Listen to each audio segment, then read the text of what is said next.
નમસ્કાર વિદ્યાર્થી મિત્રો, આપણે ઇલેક્ટ્રોન અનુરાગી અને મુક્તમૂલક યોગશીલ પ્રક્રિયાઓ જોઈ રહ્યા છીએ.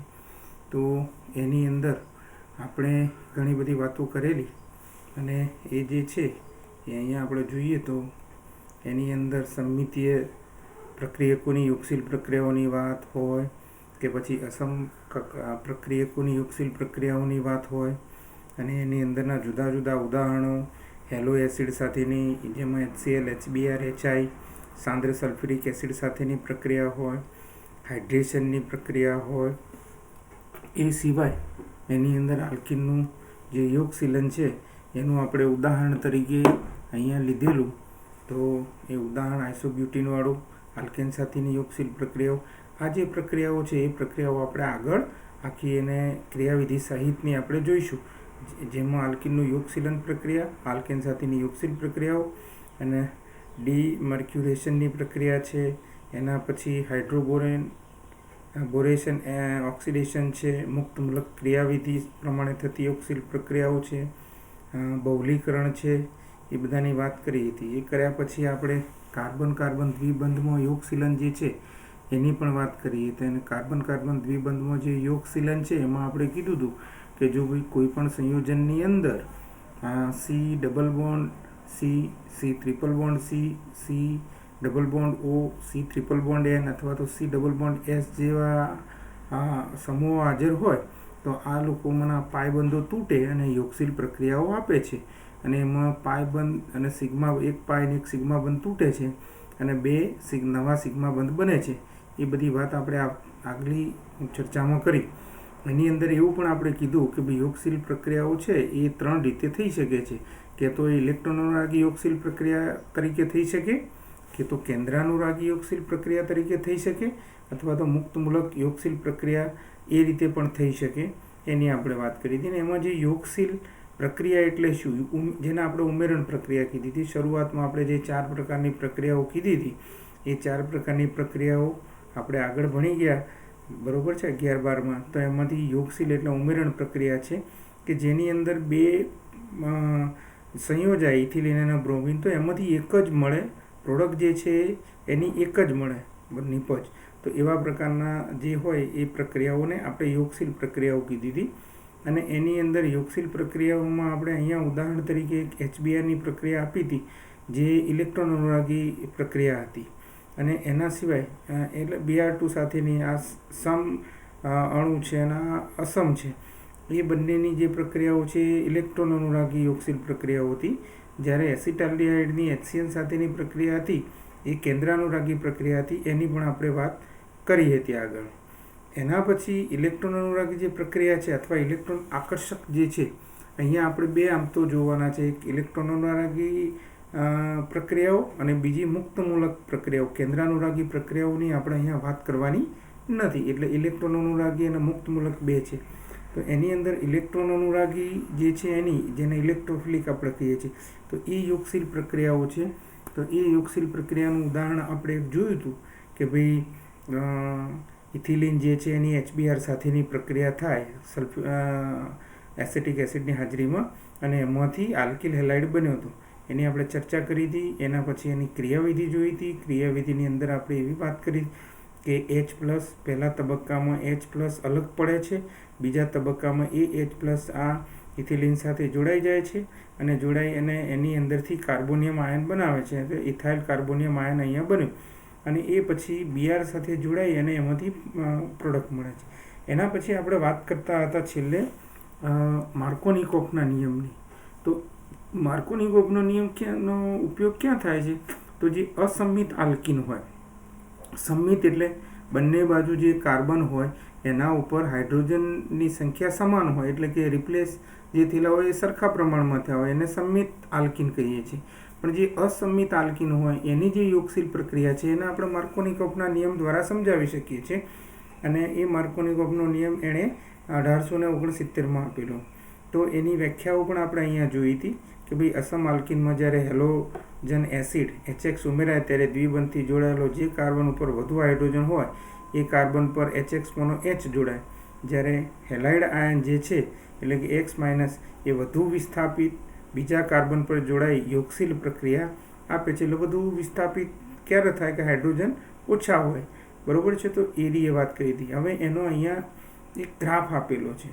તો શું કહે છે કે ભાઈ અહીંયા 2 તબક્કામાં પ્રક્રિયા થાય છે, અને એ 2 તબક્કામાં જે પ્રક્રિયા થાય છે એનો પહેલો તબક્કો જે છે એ વેગ નિયંત્રિત છે અને પ્રક્રિયા ધીમી છે, એટલે વેગ નિયંત્રિત તબક્કો છે, બરાબર છે. અને એ ઉષ્મા શોષક છે, એટલે હોવાથી એની જે મુક્ત શક્તિ છે એ મુક્ત શક્તિ ડેલ્ટા જીવનની જે કિંમત છે અહીંયા આપ્યું છે આપણે શરૂઆતની સ્થિતિ અને પછી છેલ્લી સ્થિતિ છે પહેલા તબક્કાની. તો એ ડેલ્ટા જીવનની કિંમત છે એ આપણે જોઈએ કે સ્થિતિ શક્તિ એની ઘણી ઊંચી છે, અને એ કિંમત ઊંચી છે. જ્યારે એના પછીનો જે બીજો તબક્કો થાય છે, એટલે કે અહીંયા જે જોડાનાર H+ જોડાઈ જાય છે, એના પછી જ્યારે નેગેટિવ આયન જોડાવાનું શરૂ થાય છે તો એ બીજો તબક્કો છે. તો એ બીજા તબક્કામાં જે ડેલ્ટા જીનું મૂલ્ય છે એ નીચું છે, અને પ્રક્રિયા જે છે એ ઝડપી પ્રક્રિયા બને છે. એટલે 2 તબક્કાની અંદર અહીંયા આપણે કહી શકીએ કે પહેલો તબક્કો ધીમો અને વેગ નિયંત્રિત છે, બરાબર. હવે આ જે આપણે ગ્રાફ જોયો એની અંદર પ્રક્રિયાની પ્રગતિ જેમ જેમ થાય એમ સ્થિતિ શક્તિમાં વધારો અને પછી ઘટાડો જે થાય છે એ અહીંયા આપણે જોઈએ છીએ. તો પહેલા તબક્કામાં વધારો થઈ ઘટાડો થાય, બીજા તબક્કામાં સહેજ વધારો થઈને આગળ, એટલે ડેલ્ટા જીનું મૂલ્ય ઓછું છે. તો એ જે પ્રક્રિયા છે એની આપણે વાત કરી હતી કે ભાઈ આ અહીંયા આપણે લીધો છે પ્રોપીન અને HCl સાથેની પ્રક્રિયા કરી, તો પહેલો તબક્કો એ ધીમો છે, અહીંયા આપણે જોયું છે. તો આ ધીમા તબક્કામાં જોઈશું તો 2 પ્રકારના કાર્બોકેશાયન બને છે.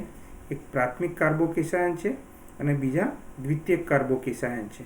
તો પ્રાથમિક કાર્બોકેશાયન જે છે એ અસ્થાયી છે, અને અસ્થાયી હોવાના કારણે બીજા તબક્કાની અંદર જ્યારે એની અંદર નેગેટિવ આપણો જે હેલાઇડ છે એ જોડાશે તો એ વખતે જે નિપજ છે એ મળતી નથી. જ્યારે દ્વિતીયક કાર્બોકેશાયન છે એ સ્ટેબિલિટીવાળો છે, સ્થાયિત્વ ધરાવે છે. સ્થાયિત્વ ધરાવતા હોવાના કારણે બીજા તબક્કા દ્વારા આપણને પ્રોડક્ટ મળે છે, એટલે કે નિપજ મળે છે, અને 2-ક્લોરોપ્રોપેન એવી નિપજ આપણને પ્રાપ્ત થાય છે. તો આ જે માર્કોનિકોફના નિયમ પ્રમાણે અહીંયા જે બંને છે, એક પહેલો કાર્બોકેશાયન અને દ્વિતીય, તો અહીંયા આપણે જોઈએ ઓછા હાઇડ્રોજન ધરાવતો આ કાર્બન છે એની ઉપર આ વિદ્યુત ઋણીય Cl- જોડાય છે. એટલે અહીંયા આપણે જોઈએ તો એ અહીંયા જોડાયેલો છે, અને હાઇડ્રોજન જે છે એ વધુ હાઇડ્રોજન ધરાવતા કાર્બન ઉપર જોડાય છે માર્કોનિકોફના રૂલ પ્રમાણે, અને એ રીતે જોડાય તો એનું જે દ્વિતીયક કાર્બોકેશાયન બને છે એનું સ્થાયિત્વ સ્ટેબિલિટી વધારે છે. આગળ આપણે જોઈશું એની વાત, બરાબર. તો એ આ રીતે વાત કરી. એમાં આપણે હવે આ બંને જે તબક્કા છે એ તબક્કાની અંદર થતો જે શક્તિ આલેખ છે એ અહીંયા આપણે જોઈએ છીએ. તો પ્રક્રિયાનો સ્થિતિ શક્તિ આલેખ જે છે એમાં આપણે જોઈએ કે ભાઈ દ્વિતીય કાર્બોકેશાયન ધનાયનના સર્જનની ડેલ્ટા G2ની જે કિંમત છે એ ઓછી હોવાથી ડેલ્ટા G1ની સરખામણીમાં દ્વિતીય કાર્બોકેશાયન વધારે સ્થાયી બને છે. આપણે કીધું હતું ને, દ્વિતીય કાર્બોકેશાયન વધારે સ્થાયી બને છે અને નિપજ એની તરફ પ્રયાણ કરે છે. તો અહીંયા તમે જુઓ સ્થિતિ શક્તિ વિરુદ્ધ પ્રક્રિયાની પ્રગતિનો આલેખ છે. આ જે આલેખ આપણે જોઈએ તો અહીંયા 2 પ્રકારની પ્રક્રિયાઓ છે. અહીંયા જે લીટીવાળી લાઈન છે એ આપણું જે દ્વિતીયક કાર્બોકેશાયન બને છે એનો ગ્રાફ આપેલો છે આલેખ, અને જે અહીંયા ડોટેડ તબક્કાવાળો જે આપેલો છે એ આપણો જે પ્રાથમિક કાર્બોકેશાયન બને છે એનો આપેલો છે. તો અહીંયાથી જુઓ કે બંનેની સ્થિતિ અહીંયાથી સરખી છે અને સરખી રીતે અહીંયા ચાલુ થાય. આપણે આગળ વાત કરીએ એમ પહેલો તબક્કો જે છે એ પ્રક્રિયા ધીમી છે, એટલે પ્રક્રિયા ધીમી હોવાના કારણે પ્રક્રિયાની પ્રગતિ ધીમી થાય, પણ અહીંયા એનો સ્પીડ છે અહીંયા તમે જુઓ, એટલે કે સ્થિતિ શક્તિ વધારે છે. તો અહીંયા ઉપર જઈએ એમ બંને લાઈનોની તમે જોશો ડોટેડ લાઈન જે છે એ એકદમ ઉપર જાય છે, એટલે એની જે સ્થિતિ શક્તિ છે એ ઘણી વધારે છે, જ્યારે આની ઓછી સ્થિતિ શક્તિ છે, અને એ બંને વચ્ચેનો તફાવત આટલો છે. એટલે RA જે છે એ ડેલ્ટા Gનું મૂલ્ય છે એના કરતાં ડેલ્ટા G1નું મૂલ્ય વધારે છે, બરાબર છે. એટલે ડેલ્ટા G1 વધારે છે પણ ડેલ્ટા G2 ઓછું હોવાથી RA જ્યારે કાર્બોકેશાયન બનશે જે દ્વિતીયક, અહીંયા જુઓ તમે 2 કાર્બોકેશાયન લખ્યું છે, આ અહીંયા જે બને, અને પહેલી જે ડોટેડ લાઇનનો જે પ્રાથમિક કાર્બોકેશાયન બને છે એ અહીંયા બને છે. એટલે પ્રાથમિક કાર્બોકેશાયન જે છે એના કરતાં દ્વિતીયક કાર્બોકેશાયન આ ડેલ્ટા જીનું મૂલ્ય ઓછું હોવાના કારણે એ વધારે સ્થાયિત્વ ધરાવે છે, અને વધારે સ્થાયિત્વ ધરાવતો હોવાના કારણે આપણને દ્વિતીયક કાર્બોકેશાયનવાળી પ્રોડક્ટ એટલે કે 2 ક્લોરોપ્રોપેન મળે છે. આગળ એને જોઈએ તો અહીંયા જુઓ પ્રોપીનની HBr સાથેની પ્રક્રિયા છે, તો એ જે પ્રક્રિયા છે એમાં જુઓ 2 બ્રોમોપ્રોપેન દ્વિતીયક આલ્કિલ હેલાઇડ દ્વારા બન્યો છે. અહીંયા ત્રીજી પ્રક્રિયા એવી આલી છે HI સાથેની, તો એમાં 2 આયોડો 2 મિથાઇલ પ્રોપેન આપેલો છે, બરોબર છે. આ પ્રોપીન છે અને આ 2 મિથાઇલ પ્રોપીન છે, માટે અહીંયા બીજા સ્થાન ઉપર મિથાઇલ સમૂહ જોવા મળે છે. હવે આ જે પ્રક્રિયાઓ થઈ એની ક્રિયાવિધિ, તો ક્રિયાવિધિ મિત્રો આપણને અહીંયા બતાવી છે. તો તમે જુઓ પહેલાં શું થાય છે, જેમ આગળના આપણે ક્રિયાવિધિ જોઈ હતી એ પ્રમાણેનું જ છે કે ભાઈ આલ્કીન પર જે હેલોજન એસિડનું જોડાણ એ ઇલેક્ટ્રોન અનુરાગી પ્રક્રિયા છે, અને એની અંદર ઇલેક્ટ્રોન અનુરાગી જે આકર્ષક H+ છે એ HX પ્રાપ્ત થાય છે. એટલે અહીંયા HX જે છે પહેલા તબક્કાની અંદર H+ અને X- તરીકે જુદા પડે છે. બીજા તબક્કામાં શું થાય છે, તો બીજા તબક્કામાં જે આ આલ્કીન આપણને આપ્યો છે, આલ્કીનમાં અહીંયા પ્રોપીન છે, તો એ પ્રોપીનમાં H+ જોડાવાની શક્યતાઓ 2 છે. આપણે આગળ પેલામાં અહીંયા જોઈ એમ, બરોબર છે, HCl સાથે જોઈ હતી, એટલે 2 શક્યતાઓ છે. એ 2 શક્યતાઓની ક્રિયાવિધિ આપણે વિચારી રહ્યા છીએ. માટે અહીંયા તમે જુઓ H+ કે તો અહીંયા જોડાશે એક શક્યતા, અને બીજી શક્યતા એવી છે કે આ H+ છે એ અહીંયા જોડાય, તો 2 પ્રકારની શક્યતાઓ અહીંયા છે. માર્કોનિકોવનો રૂલ એવું કહેવા માગતો હતો કે અસંમિત આલ્કીન, તો અહીંયા તમે જુઓ આ જે આલ્કીન છે એ અસંમિત છે. અસંમિત કેવી રીતે તમે કહી શકો, તો અહીંયા જે દ્વિબંધ છે એના એક બાજુના કાર્બન ઉપર એક જ હાઇડ્રોજન છે, જ્યારે બીજો કાર્બન જે છે એની ઉપર 2 હાઇડ્રોજન છે, એટલે આ અસંમિત આલ્કીન મળ્યો છે. અને અસંમિત આલ્કીન જે છે તેમાં જો પહેલા તબક્કામાં પહેલા એક શક્યતા એ છે કે H+ જે છે એ આ CH2 ઉપર ઉમેરાય, તો એની REA જે છે એ આવી રીતે દ્વિતીયક કાર્બોકેશાયન આપણને મળે છે. જ્યારે બીજી શક્યતા શું છે, તો આ H+ છે એ અહીંયા વચ્ચે જોડાય, તો બીજી શક્યતામાં CH3CH2 અહીંયા જોવા આપણને મળે છે. તો પ્રાથમિક કાર્બોકેશાયન જે છે એ આગળ બતાવ્યું એ પ્રમાણે તો RA જે છે એ ઓછો સ્થાયી છે, જ્યારે અહીંયા RA જે દ્વિતીયક કાર્બોકેશાયન છે એ વધારે સ્થાયી છે. અને આપણને ખબર છે જેમ સ્થાયિત્વ વધારે એમ એની પ્રોડક્ટ વધારે બને છે, તો એ વધારે સ્થાયી આપણને જોવા મળે છે. તો એના કારણે આગળ જતાં જે બીજો તબક્કો છે એ બીજા તબક્કાની અંદર REA જ આપણને નિપજ મળે. તો અહીંયા આગળની જે નિપજો છે એમાં બતાવ્યું તો કે દ્વિતીયક કાર્બોકેશાયન એનું સ્થાયિત્વ વધારે, અને સ્થાયિત્વ વધારે એટલે અહીંયા Cl જોડી અને એ પ્રક્રિયા થાય છે. એની જગ્યાએ જો તમે HBrની પ્રક્રિયા હોય કે HIની પ્રક્રિયા લીધી હોય, ગમે તે પ્રક્રિયા લો, પણ એની અંદર તમારે શું થાય, તો ઓછા હાઇડ્રોજનવાળા કાર્બન ઉપર જ આપણો વિદ્યુત ઋણીય પરમાણુ જોડાય છે. એ આપણને ખબર હોવું જોઈએ, અને એના માટેની આ ક્રિયાવિધિ છે. તો અહીંયા જે પ્રાથમિક કાર્બોનિયમ આયન બન્યો અને દ્વિતીયક બન્યો, તો હવે જે દ્વિતીયક કાર્બોકેશાયન બન્યો છે એ દ્વિતીયક કાર્બોનિયમ આયન જે બન્યો છે એની RA જે હેલાઇડ છે એ હેલાઇડ સાથે એ પ્રક્રિયા કરશે, અને બીજા સ્થાન ઉપર હેલાઇડ ત્યાં જોડાઈ જશે, અને એ જોડાઈ અને આ પ્રક્રિયાને એ પૂર્ણ કરે છે. એવી રીતે આપણે એને કહી શકીએ છીએ. તો એ પ્રક્રિયા એવી રીતે અહીંયા ત્રીજા તબક્કામાં પૂર્ણ થાય છે. એટલે વાત કરવા આપણે જઈએ તો અહીંયા એની જે ક્રિયાવિધિ છે એ ક્રિયાવિધિમાં પહેલાં જે હેલોજન એસિડ છે એનો સિગ્મા બંધ તૂટે છે. એ બંધ તૂટીને એમાંથી એ જે બંધ છે એનું અસમ વિભાજન થાય છે.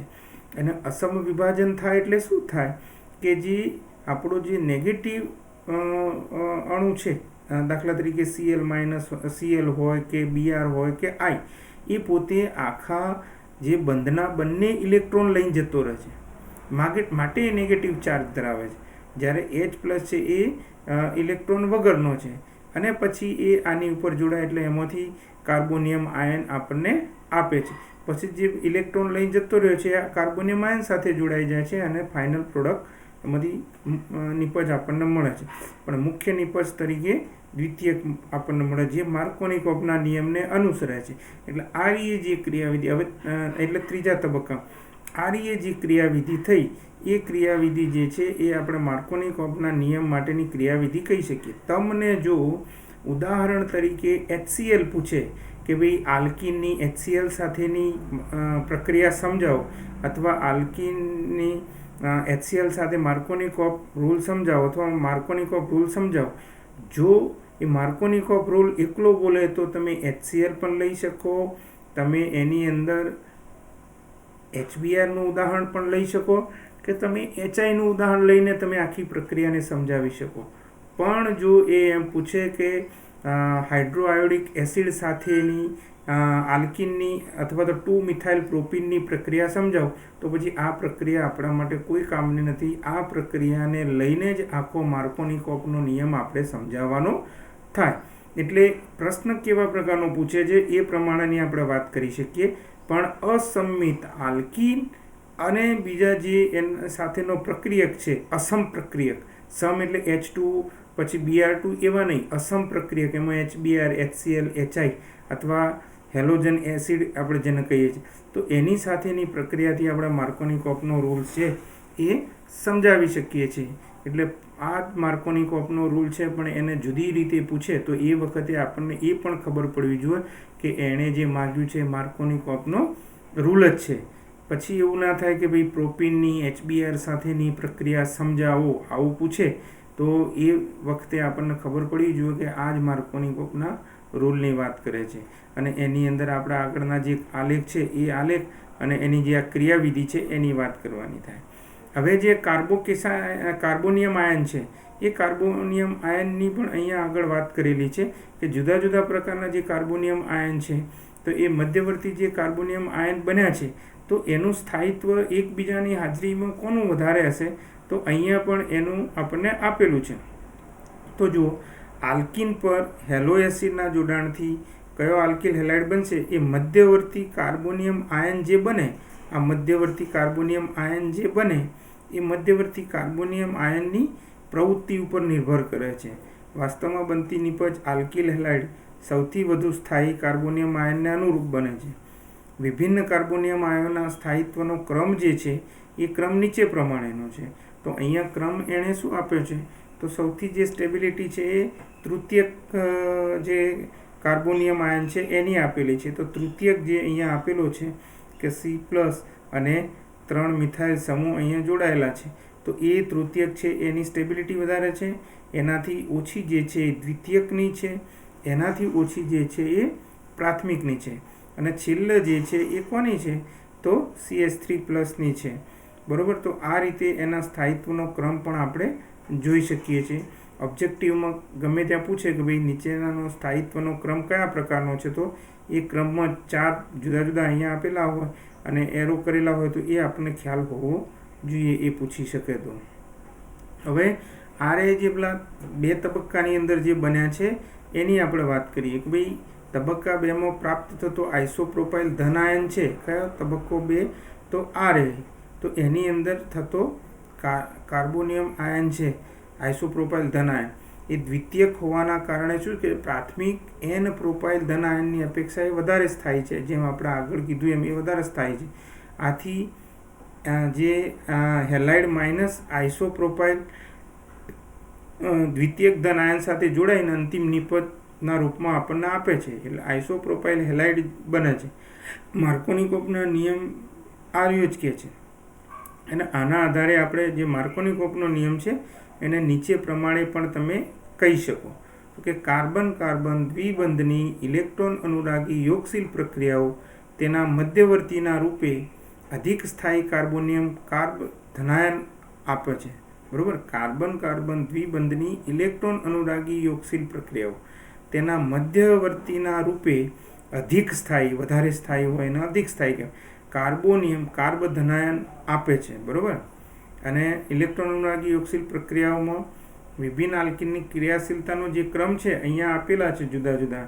બરાબર. અહીંયા R બરાબર મિથાઇલ સમૂહ આપણે લઈએ છીએ એટલે આલ્કિલ સમૂહ. આલ્કિલ સમૂહમાં મિથાઇલ ઇથાઇલ ગમે તે આવી શકે.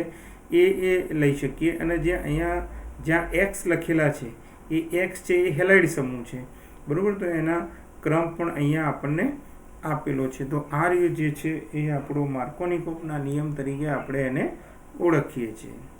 એના પછીનો મુદ્દો એક છે આગળ પુનઃરચના, જેને રીએરેન્જમેન્ટ આપણે કહીએ છીએ.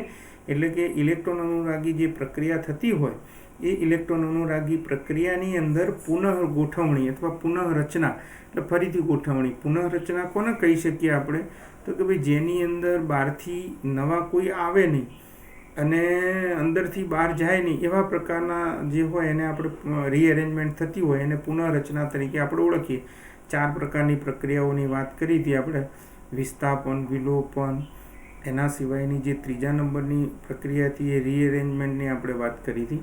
તો એ આ રીએરેન્જમેન્ટ છે જેને પુનઃરચના કહીએ છીએ. તો એ પુનઃરચના અહીંયા આપી છે. તો શું કહે છે કે ભાઈ કાર્બોનિયમ આયન વધુ સ્થિર કાર્બોનિયમ આપવા માટે પુનઃરચના એને અનુભવે છે, અને એ માટે 1,2 આલ્કાઇલ અને 1,2 હાઇડ્રાઇડ સ્થાનાંતર અનુભવે છે. કે તો આલ્કાઇલ સમૂહનું સ્થાનાંતર થાય એકબીજા ઉપર, અથવા તો હાઇડ્રોજનનું સ્થાનાંતર થતું હોય તો એ પ્રકારનું જે સ્થાનાંતર થાય છે એને પુનઃરચના તરીકે આપણે આને ઓળખીએ છીએ. તો આ ઇલેક્ટ્રોન અનુરાગી જે યોગશીલન છે એ આપણે જોઈએ, બરોબર છે. તો અહીંયા તમે જુઓ, તમને એક પદાર્થ આપેલો છે અને એ પદાર્થનું નામ છે 3,3. એટલે અહીંયાથી જોઈએ તો આપણે એના ક્રમ આપીએ તો 1, 2, 3, 4.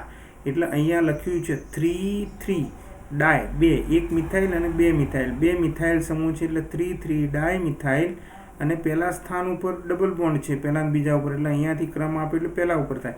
એટલે એને 1 મિથેન, ઇથેન, પ્રોપેન અને બ્યુટેન, 1 બ્યુટીન. એટલે 3,3 ડાય મિથાઇલ 1 બ્યુટીન જે પદાર્થ છે એની HCl સાથેની પ્રક્રિયા કરી છે. તો HCl સાથેની જે પ્રક્રિયા કરી છે અહીંયા, તો એ HCl સાથેની પ્રક્રિયામાં શું બને છે? તો મધ્યવર્તી કાર્બોનિયમ આયન બને છે. અને આ મધ્યવર્તી જે કાર્બોનિયમ આયન બન્યો એ ક્યાં બન્યો? તો ભાઈ HCl સાથેની પ્રક્રિયામાં જે H છે એ આની અંદર ઉમેરાઈ જાય છે. તો H ક્યાં ઉમેરાયો? તો આ CH2 છે એમાં H ઉમેરાઈ અને CH3 બન્યો. હવે ત્યાં CH3 બન્યો એટલે શું થયું? આ બંધ તો તૂટ્યો, પાય બંધ હતો, આ બે બંધમાંથી એક બંધ પાય બંધ છે એ તૂટ્યો. અને અહીંયા જે છે એ CH છે, એટલે એ કાર્બનની સંયોજકતા 4 હોવાની જગ્યાએ 3 થાય. એટલે જે ધન ચાર્જ હતો H+, આપણે આગળ જોયું હતું કે અહીંયા Cl બંને ઇલેક્ટ્રોન લઈને જાય અને H છે ઇલેક્ટ્રોન વગરનો છે એટલે H+, તો H અહીંયા જોડાય તો પ્લસ ચાર્જ અહીંયા આવે. તો એ પ્લસ ચાર્જ અહીંયા આવ્યો છે અને એ આપણને 2 કાર્બોનિયમ આયન બનાવે છે. અને એ જે 2 કાર્બોનિયમ આયન બન્યું, આ 2 કાર્બોનિયમ આયનની Cl- સાથે જ્યારે પ્રક્રિયા કરવામાં આવે તો Cl- સાથે એની પ્રક્રિયા કરીએ તો પછી એની અંદરથી આપણને 2 ક્લોરો 3,3 ડાયમિથાઇલ બ્યુટેન મળે છે. એટલે અહીંયા જે બીજા સ્થાન ઉપર દાખલા તરીકે કાર્બોનિયમ આયન છે ત્યાં Cl જે છે એ જોડાઈ જશે અને Cl એની સાથે જોડાઈ અને આપણને 2 ક્લોરો, બીજા અહીંયાથી ક્રમ આપેલો 2 ક્લોરો 3,3 ડાયમિથાઇલ, 2 મિથાઇલ સમૂહ છે ઉપર નીચે, એટલે 2 ક્લોરો 3,3 ડાયમિથાઇલ બ્યુટેન આપણને આપ્યો છે. હવે એક બીજું અહીંયા થાય છે. તો શું થાય છે? તો અહીંયા જે દ્વિતીયક કાર્બોનિયમ આયન બન્યો છે એ દ્વિતીયક કાર્બોનિયમ આયનની પુનઃરચના થાય છે, એટલે ફરીથી ગોઠવણી થાય, એટલે 1,2 સ્થાનાંતર થાય છે. અને એ જે 1,2 સ્થાનાંતર થાય છે એમાં કોનું સ્થાનાંતર થાય છે? તો 1,2 સ્થાનાંતર આ મિથાઇલ સમૂહનું થાય છે. એટલે આ જે મિથાઇલ સમૂહ છે એ અહીંથી અહીંયા જાય છે અને એ મિથાઇલ સમૂહ ત્યાં જાય એટલે અહીંયા જાય, એટલે અહીંયા આની જે 4 સંયોજકતા હતી એમાંથી એક સંયોજકતા ઓછી થાય છે. અને એ સંયોજકતા ઓછી થાય છે એટલે એ કાર્બોનિયમ આયન અહીંયા બને છે. તો એ જે કાર્બોનિયમ આયન બન્યો છે એ કાર્બોનિયમ આયન બન્યો એને આપણે જે બીજા સ્થાન ઉપર હતું તો દ્વિતીયક કાર્બોનિયમ આયન કહેતા હતા અહીંયા આગળ. તો હવે અહીંયા પહેલું, બીજું અને ત્રીજું સ્થાન આવ્યું. તો ત્રીજા સ્થાન ઉપર કાર્બોનિયમ આયન આવ્યો તે તૃતીયક બન્યો છે. અને પછી એની આ પુનઃરચના પછી એની Cl સાથેની પ્રક્રિયા કરવામાં આવે તો અહીંયા જે પ્રોડક્ટ છે એની એ અહીંયા બદલાઈ જાય છે. અને બદલાઈ જાય છે તો કેવી થાય? તો કે આ 2 ક્લોરો બનતું હતું એ 2 ક્લોરો તો છે પણ જે 2 ક્લોરો 3,3 ડાયમિથાઇલ બ્યુટેન જે મળ્યો આ બાજુથી પ્રોડક્ટ એની એ છે, પણ જે Cl છે એ ક્યાં ઉમેરાયો? તો અહીંયા ત્રીજા સ્થાન ઉપર ઉમેરાયો, અને ત્રીજા સ્થાન ઉપર આવ્યો એટલે અહીંયા જે પેલો ક્રમ હતો એ ક્રમ આ બાજુથી હતો, એ કારણ કે ઓછામાં ઓછો ક્રમ આપવામાં આવે જે પેલા સમૂહને, તો Clનો ઓછો ક્રમ આપો આ બાજુ, તો એ ક્રમ આખો બદલાઈ અને આ બાજુથી ચાલુ થયો, અને અહીંયા 2 ક્લોરો બીજા સ્થાન ઉપર Cl અને 2,3 ડાયમિથાઇલ બ્યુટેન જે છે એ પ્રોડક્ટ આપણને અહીંયા મળે છે. તો આ રીતે આપણે વાત કરીએ કોની કરી? તો ઇલેક્ટ્રોન અનુરાગી યોગશીલન પુનઃરચના એટલે કે રીએરેન્જમેન્ટ. હવે આપને એક તો ખબર પડી હશે કે ભાઈ HCl એકલો જોડાય છે તો એમાંથી H જે છે અહીંયા જોડાઈ જાય છે અને પછી પુનઃરચના અનુભવે છે. તો પુનઃરચનામાં શું થાય? તો અહીંયા જેટલા કાર્બન જેટલા હાઇડ્રોજન છે એટલા જ રહે છે, પણ થાય છે શું કે એની અંદરનો એક મિથાઇલ સમૂહ જે છે એ મિથાઇલ સમૂહનું અહીંયા શું થાય છે? તો સ્થાનાંતર થાય છે, અને એ સ્થાનાંતર ક્યાં થાય છે? તો બાજુવાળા જે કાર્બન છે એ કાર્બન ઉપર થાય છે, બરોબર છે. તો એ જે સ્થાનાંતર થયું અને પછી જે પ્રોડક્ટ મળી એ આપણને અહીંયા જોવા મળે છે. તો આ આપણે જોઈ પુનઃરચનાની વાત. એના પછીનો એક મુદ્દો છે કે આલ્કીનનું દ્વિઘટકીકરણ. તો હવે જે દ્વિઘટકીકરણ છે એની વાત કરવાની આવે. તો દ્વિઘટકીકરણ, આમ તો શબ્દ આપણને ખબર જ છે, આપણા આગળ એનું મેં ઉદાહરણ પણ તમને આપ્યું હતું, અહીંયા તમને બતાવી દઉં, બરાબર. દ્વિઘટકીકરણ આપણે આ બંને જોયું હતું, આલ્કેન સાથેની યોગશીલ પ્રક્રિયા, બરાબર છે. અને એના સિવાય અહીંયા બહુલીકરણ છે. દ્વિઘટકીકરણ જે છે એ અહીંયા જોવાનું છે હવે. એટલે એ જે દ્વિઘટકીકરણ છે એ દ્વિ એટલે કે બે, આનો આપણે શબ્દ જુદો પાડીએ તો આપણને ખબર પડી જાય. દ્વિ એટલે બે, ઘટક, બરોબર છે. તો બે ઘટકો ભેગા કરવા એને દ્વિઘટકીકરણ કહેવામાં આવે છે. એક હોય તો મોનોમર કહીએ છીએ અને બે હોય તો આપણે ડાય કહીએ છીએ. એટલે મોનોમર, બે હોય તો ડાયમર, અને ડાયમર બનાવવો એટલે ડાયમરાઇઝેશન, એ જે પ્રોસેસ છે એને ડાયમરાઇઝેશનની પ્રોસેસ કહેવામાં આવે છે. 3 અણુ ભેગા કરો તો ટ્રાયમર બને, 4 હોય તો ટેટ્રામર મળે. એમ આગળ આપણે પેલું PVC બનાવ્યું હતું, બરાબર છે. તો એ પોલિમરાઇઝેશન કહેતા. તો અહીંયા ડાયમર 2 અણુ ભેગા કરવાના છે. તો શું કહે છે કે ભાઈ સલ્ફ્યુરિક એસિડને H3 અથવા તો H3PO4 ની હાજરી રાખી અને આઇસોબ્યુટિલિનમાંથી C8H16 અણુસૂત્ર ધરાવતા 2 આલ્કીનનું મિશ્રણ મળે છે. આ બંને આલ્કીનનું હાઇડ્રોજનીકરણ કરો તો એમાંથી એક જ આલ્કીન મળે છે, અને ફક્ત બંને આલ્કીન દ્વિબંધના સ્થાનમાં ફેરફાર દર્શાવતા સમઘટકો છે. આ બંને આલ્કીનમાં મૂળ આલ્કીન આઇસોબ્યુટિલિન કરતાં બમણા કાર્બન થાય છે. આથી તેઓ આઇસોબ્યુટિલિનના ડાયમર છે. પરિણામે આ જે પ્રક્રિયા હતી એ પ્રક્રિયાને આપણે ડાયમર તરીકે ઓળખીએ છીએ, અને બીજા આલ્કીનમાં પણ એવી જ પ્રક્રિયા થાય છે. તો આ જે પ્રક્રિયા છે એ અહીંયા આપણે જોઈએ તો આઇસોબ્યુટિલિન લીધો છે, બરોબર. એના 2 અણુ લીધા છે. કેટલા લીધા છે? 2 અણુ આઇસોબ્યુટિલિનના. અને આઇસોબ્યુટિલિનના 2 અણુ જે છે એની 80°C તાપમાને સલ્ફ્યુરિક એસિડ સાથે પ્રક્રિયા કરવામાં આવી. કોના સાથે પ્રક્રિયા કરી? સલ્ફ્યુરિક એસિડ સાથે પ્રક્રિયા કરી. હવે સલ્ફ્યુરિક એસિડ સાથે જો પ્રક્રિયા કરો તો એની અંદરથી તમને 2 પ્રોડક્ટ મળી છે. એક જે પ્રોડક્ટ છે એની અંદર જો આપણે એને ક્રમ આપવો હોય તો ક્યાંથી આપી શકીએ? તો આ બાજુ, કારણ કે દ્વિબંધ અહીંયા છે, દ્વિબંધ અહીંયા હોવાથી આ 1 નંબરનો કાર્બન, 2, 3, 4 અને 5. તો અહીંયા 4 નંબરનો જે કાર્બન છે એના ઉપર 2 મિથાઇલ સમૂહ છે. બીજા નંબરનો કાર્બન છે એના ઉપર 1 મિથાઇલ સમૂહ છે. એટલે ટોટલ 3 મિથાઇલ સમૂહ આવેલા છે. એટલે એનું જે નામ છે એ બીજા સ્થાન ઉપર 1 મિથાઇલ એટલે 2, ચોથા ઉપર 2 એટલે 4 try methyl 1 Pantene 4 try methyl 3 methyl અને 5 કાર્બનવાળી રચના છે, અને આલ્કીન છે એટલે એને ઇન પ્રત્યે લાગ્યો એટલે 1 પેન્ટીન કીધો, પહેલા સ્થાન પર દ્વિબંધ છે. તો એક પ્રોડક્ટ આ છે. અને બીજી જે છે એની અંદરથી તો એ કઈ મળે છે? તો એની અંદર તમે જુઓ કે 2,4,4 ટ્રાય મિથાઇલ, બરોબર, 3 મિથાઇલ અને 2 પેન્ટીન મળે છે. અહીંયા પહેલા સ્થાન અને બીજા સ્થાન વચ્ચે દ્વિબંધ છે, અહીંયા બીજા અને ત્રીજા વચ્ચે દ્વિબંધ છે, માટે 2 પેન્ટીન આપણે એને કહીએ છીએ. તો આ બંને જે પ્રોડક્ટ છે એ મધ્યવર્તી પ્રોડક્ટ છે અને એ જે મધ્યવર્તી પ્રોડક્ટ મળી એની આગળ પ્રક્રિયા કરવામાં આવે તો આગળ આપણે એની પ્રક્રિયા કરી છે કે નિકલ ઉદ્દીપક લીધું છે અને આ નિકલ ઉદ્દીપકની હાજરીમાં એનું હાઇડ્રોજિનેશનની પ્રક્રિયા કરી છે.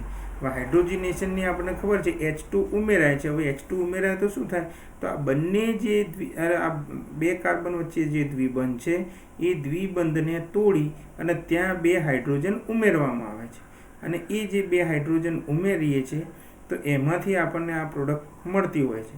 તો અહીંયા આપણને એ પ્રોડક્ટ અહીંયા મળી છે. તો એ H2 ઉમેરાઈને આપણે જોઈએ છીએ કે અહીંયા પહેલાં અને બીજા વચ્ચે જે દ્વિબંધ હતો એ તૂટ્યો એટલે CH2નો CH3 થાય અને અહીંયા દ્વિબંધની જોડે જે કાર્બન છે એના ઉપર હાઇડ્રોજન નથી તો અહીંયા એ હાઇડ્રોજન આપણને જોવા મળી જાય છે અને એની અંદરથી આપણને જે પ્રોડક્ટ છે આખી લાંબી ચેન અને એ જે ચેન થાય એ 2,2,4 ટ્રાયમિથાઇલ પેન્ટેન આપણને મળે છે. 2,2,4 ટ્રાયમિથાઇલ પેન્ટેન આપણે એને કહીએ 5 કાર્બનવાળું છે એટલે પેન્ટેન કીધું, બરાબર છે. તો 2,2,4 ટ્રાયમિથાઇલ પેન્ટેન એને આઈસો ઓક્ટેન પણ કહેવામાં આવે, આઈસો શબ્દ વાપરી, બરાબર છે. તો આ રીતે આપણને એની પ્રોડક્ટ મળે છે. તો આ રીતે શું થયું, તો બંને ડાયમરાઇઝેશન બે અણુઓ ભેગા થયા. આ એક આઇસોબ્યુટીનનો અણુ બીજો આઇસોબ્યુટીનનો અણુ, બે અણુઓ ભેગા થયા અને એની અંદરથી આપણને આ રીતે પ્રોડક્ટ મળી ગઈ છેલ્લે, એવું આપણે કહી શકીએ, બરાબર. એની આ ક્રિયાવિધિ છે. તો ક્રિયાવિધિમાં આગળ કીધું એમ સૌથી પહેલાં તો શું થાય છે, તો કે ભાઈ H+ છૂટો પડે છે એટલે કે પ્રક્રિયા એસિડ હોવાથી એટલે સલ્ફ્યુરિક એસિડની હાજરીમાં કરે છે. પ્રથમ તબક્કામાં શું થાય, H+ આયન જુદો પડે અને આ જે H+ આયન છે એ આઇસોબ્યુટિલિન જે છે એની અંદર ઉમેરાઈ જાય છે અને એ ઉમેરાઈ જઈ અને એમાંથી આપણને શું મળે છે, તો કાર્બોનિયમ આયન મળે છે અને એ કાર્બોનિયમ આયન તમે જુઓ કે 3 હાઇડ્રોજન રિપ્લેસ થયેલા એટલે એને તૃતીયક કહીએ છીએ આપણે. તૃતીયક કાર્બોનિયમ આયન બન્યો અને આ જે તૃતીયક કાર્બોનિયમ આયન બને છે એ બીજા તબક્કાની અંદર શું કરે છે, તો બીજા તબક્કાની અંદર એ આઇસોબ્યુટિલિનના બીજા અણુ સાથે જોડાઈ જાય અને સ્થાયી કાર્બોનિયમ આયન બનાવે છે. તો જુઓ એ આ પ્લસવાળો જે છે એ અહીંયા આપણે લીધો અને જે પહેલો અણુ આપણે લીધો હતો બરાબર આઇસોબ્યુટિલિનનો, એવો બીજો આઇસોબ્યુટિલિનનો અણુ અહીંયા આપણે લીધો છે. આ જે બે કર્યા છે ને આપણે, એટલે પહેલો લીધો અને એમાં H+ એમાં ઉમેર્યો અને પછી બીજો અણુ લીધો. તો આ બીજો અણુ પણ એની સાથે લીધો અને એની જે પ્રક્રિયા કરી તો એ પ્રક્રિયામાં શું થાય છે, તો આ H+ જે કાર્બોનિયમ આયન અહીંયા છે એ કાર્બોનિયમ આયન આપણને અહીંયા જ્યારે એ જોડાઈ જાય દ્વિબંધ આમાંથી તૂટે છે અને દ્વિબંધ તૂટે છે એટલે બંનેના ઉપર હાઇડ્રોજન ઉમેરાઈ જાય છે અને એ જે કાર્બોનિયમ આયન અહીંયા બને છે આ બીજા તબક્કાની અંદર. તો આવી પ્રોડક્ટ આપણને મળી બીજા, બરાબર છે. અને આ રીતે જે પ્રોડક્ટ મળી એની ત્રીજા તબક્કામાં શું થાય છે, તો ત્રીજા તબક્કાની અંદર ફરી પાછો હાઇડ્રોજન એની અંદર ઉમેરાઈ જાય છે. એટલે હાઇડ્રોજન એની અંદર ઉમેરાય એટલે ત્રીજા તબક્કામાં આલ્કિનના ધનભાર સાથે બંને બાજુએ H દૂર થતો 2 નિપજ આપણને મળે છે. તો અહીંયા તમે જુઓ કે બંને બાજુથી આ માઇનસ અહીંયા લખ્યો છે H+, અહીંયા પણ H+ દૂર થયો તો 2,4,4 ટ્રાયમિથાઇલ 1 પેન્ટીન અને 2,4,4 ટ્રાયમિથાઇલ 2 પેન્ટીન આપણને અહીંયા આ જે બે મળ્યા એ રહે અહીંયા મળે છે ત્રીજા તબક્કાની અંદર, બરાબર છે. તો એ રહે જે મળ્યો અને પછી એનું હાઇડ્રોજનીકરણ કરી અને એક પ્રોડક્ટ આપણે આમાંથી બનાવી શકીએ છીએ કે જે 2,2,4 ટ્રાયમિથાઇલ પેન્ટીન એવું આપણે એને કહી શકીએ. તો આ જે છે એ આપણી ડાયમરાઇઝેશનની જે પ્રક્રિયા છે એટલે આલ્કિનનું દ્વિઘટકીકરણની પ્રક્રિયા આપણે એને કહી શકીએ છીએ. એટલે આલ્કિનના બે અણુઓને ભેગા કરી અને જે પ્રક્રિયા બનાવીએ છીએ એ આ એની ક્રિયાવિધિ છે. એટલે પ્રશ્ન એવો પૂછાય કે ભાઈ આલ્કિનનું દ્વિઘટકીકરણ સમજાવો અથવા તો આલ્કિનનું H2SO4 કે H3PO4 ની હાજરીમાં આઇસોબ્યુટિલિનની પ્રક્રિયા સમજાવો. આઇસોબ્યુટિલિન બોલે તો આપણે એ લઈને આપણે આ પ્રક્રિયા કરવાની થાય અથવા તો બીજો કોઈ આલ્કિન તમે લઈ અને એ પ્રક્રિયા પણ સમજાવી શકો છો. તો આ એની વાત કરવાની થાય છે. તો અહીંયા આપણે જે માર્કોનિકોવનો રૂલ છે એની આપણે વાત કરી અને એ માર્કોનિકોવના રૂલ પછી આપણે એનું જે ક્રિયાવિધિ છે એની વાત કરી. પછી ઇલેક્ટ્રોનોવાળી યોગશીલની પુનઃરચના એટલે કે રીએરેન્જમેન્ટની વાત કરી, અને આલ્કીનનું દ્વિઘટકીકરણ, અને એ દ્વિઘટકીકરણમાં જે 3 તબક્કામાં થતી પ્રક્રિયા છે અને એ જે પ્રક્રિયા છે એની આપણે અહીંયા વાત કરી. આવતી વખત જે છે એ આપણા આલ્કીનનું જે યોગશીલન છે એ આલ્કાઇલેશનની પ્રક્રિયા એટલે કે આલ્કીન સાથે આલ્કેન જે છે આલ્કેનની પ્રક્રિયાની આપણે વાત આવતી વખતે કરવાની છે, એની ક્રિયાવિધિ જે છે એ બધાની. તો આ જે છે એ આપણે અહીંયા સુધી રાખીએ છીએ. બરાબર છે.